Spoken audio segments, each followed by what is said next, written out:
kwaban ka samar kwalba. In dai ba kanka cikin man gyada ba mai sanyi ba ka kai bayani sai in jikin ka bai sami ba.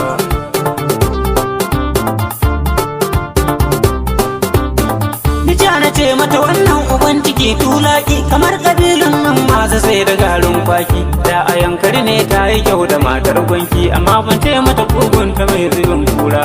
Iyaliya kai ne ka kalli matar sarki, lalalala ba ne na kalli matar sarki. Lalle ko yaro yau za ka kai abin da ka ɗauko, kudan da sai marke da ɓangaren katako. Tunda ni za ka yi wasanni da dusar koko, da yau da gobe da jibi ba za ka kwan a gida ba. Iyaliya kai ne ka kalli matar sarki.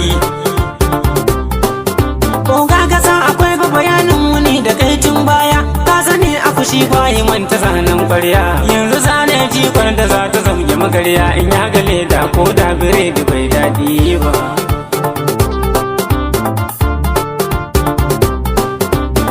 Batun jikon nan da kai wa bishiya ta yi bawo, na ga kazar da ka samu goruba ta dawo. Za na fara gyaɗan nan saboda tsadar bawo, in kunce kulli ba shawara nake nema ba.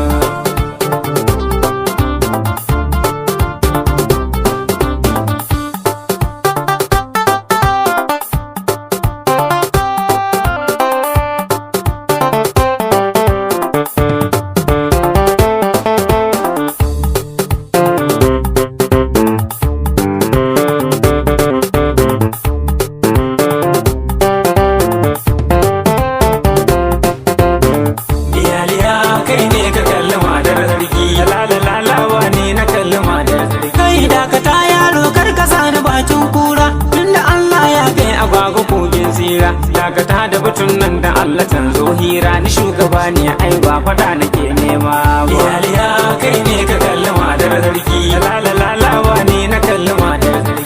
Ban fahimta ba wai me ake nufi ne sarki, yaya sai yi bayani kana taɓa mai birki. Tuntunin da amana da ɗaya ina ta mafarkin akwai abin da yake kai ya zo da ban gano ba. Iyaliya kai ne ka kalli matar sarki, lalalala ne na kalli matar sarki. A'a wato bayanin da yake nufi akwai wata rana ne da wan mai da waziri za mu taron suna, sai kwatsam na ga kaza baka tana kallo na. Nai shiru na yi zugun na waiwaya bayana, na san magauta kuma sun daɗe suna nema na. To a sa'in kuma goruba tana hannuna, sai na jefi kazar ba wai yana nufin komai ba. Iyaliya kai ne ka kalli matar sarki, lalalala ne na kalli matar. Jama'a na tsayar da batun nan ku daina zargin ɗana, yana da tarbiyya kar a dagula mai suna. Zo ta honan dan baba marmako ta waje na, ku kyala yaro ba shi ya kalli matata ba. Iyaliya kai ne ka kalli matar sarki, ku kyala yaro ba shi ya kalli matata ba. Iyaliya